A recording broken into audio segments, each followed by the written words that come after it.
Hey everyone, and welcome. Today, we're going to dive into some really fascinating psychology. We're going to look at a few common habits that, well, they might seem a little weird on the surface, but are actually seen by a lot of psychologists as clear signals of a super intelligent mind at work. So, if you've ever wondered why your brain does the things it does, you are absolutely in the right place. Let's get into it. So let me just ask you, do you ever, catch yourself talking through your thoughts out loud? Or maybe your desk looks like a Category 5 hurricane just hit it? If any of this sounds even a little familiar, I'm guessing that someone, at some point, has probably, lovingly, called you a little quirky. But here's a wild thought. What if those aren't flaws at all? What if we've been looking at this stuff completely backward? Because psychologists are finding more and more that these habits are actually the hallmarks of a highly efficient brain just firing on all cylinders. They're not signs of chaos, they're signs of some serious cognitive power. Okay, let's start with that first one, talking to yourself. I know, it's often played for laughs in movies and TV shows, right? But the reality is so much more interesting. Because it's not a sign of eccentricity, self-talk is actually a really sophisticated strategy your brain uses. The fancy psychological term for this is verbal reasoning. And look, it's not about being lonely, it's a cognitive tool. Think of it like this. It's like laying out all the jumbled pieces of a puzzle on a table before you start putting them together. When you speak your thoughts, you're literally pulling them out of your head and turning these abstract ideas into concrete words. It makes them real, tangible, easier to sort through, which helps you solve problems way faster. So, how does this actually work day to day? Well, it's a pretty simple three-step process. First, you just vocalize the problem. Saying out loud, okay, where on earth did I leave my keys, forces your brain to switch from that vague, anxious feeling to a very specific question. Second, you organize. As you hear your own voice, your brain kind of treats it like new information, helping you structure everything. It's like you're your own best consultant.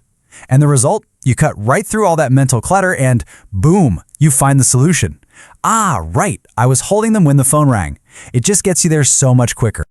All right, on to our next quirk, and this is one that gets a really bad rap. Overthinking. We're always told, just stop overthinking it, let it go. But what if that's like telling a brilliant scientist to stop being so curious? What if overthinking is actually a feature, not a bug, of a highly analytical mind? This is what's known as cognitive complexity. Think of it as the difference between looking at a flat 2D paper map versus seeing a full-on 3D hologram of the terrain. See, someone with high cognitive complexity doesn't just see the one obvious road from A to B. Oh no, they see all the side streets, all the potential traffic jams, and all the hidden shortcuts. It lets them choose the absolute best route, not just the most obvious one. And this is such a key distinction. This isn't about getting stuck in some endless loop of anxiety. It's a strategic exploration. It's like a mental recon mission. Your brain sends out to map everything, just to find the very best path forward. And now for our final, and let's be honest, maybe the most relatable quirk of them all. I mean, from Albert Einstein to Mark Twain, history is just packed with brilliant people known for their incredibly chaotic workspaces. But what looks like a total disaster zone to an outsider is often a highly efficient hidden system. This has a name, Selective Organization. And the logic behind it is just pure efficiency. Think about it. Your brain only has a certain amount of energy for organizing stuff each day. So why would you waste that precious energy on color-coding your pens when you could be building a brilliant new idea? It's all about directing your focus to what actually matters, to what moves the needle. And this right here shows that idea perfectly. On one side, you've got the external chaos. The messy desk, the stack of books. But then you look at the other side, where it really counts. The project files on the computer, the detailed research notes, the creative outlines, and there is perfect, beautiful order. It's not messy, it's a brilliant strategic use of organizational energy. So, let's connect all the dots here. These three quirks, they're not random at all, are they?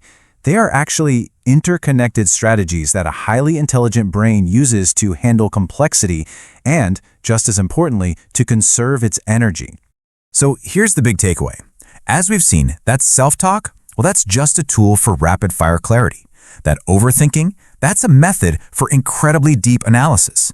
And that messiness, that's a strategy for laser-focused energy. You put them all together, and they create this powerful operating system for a mind that's optimized for one thing: performance, not appearances. So the next time you catch yourself talking through a problem out loud, or you stare at your messy desk, just pause for a second.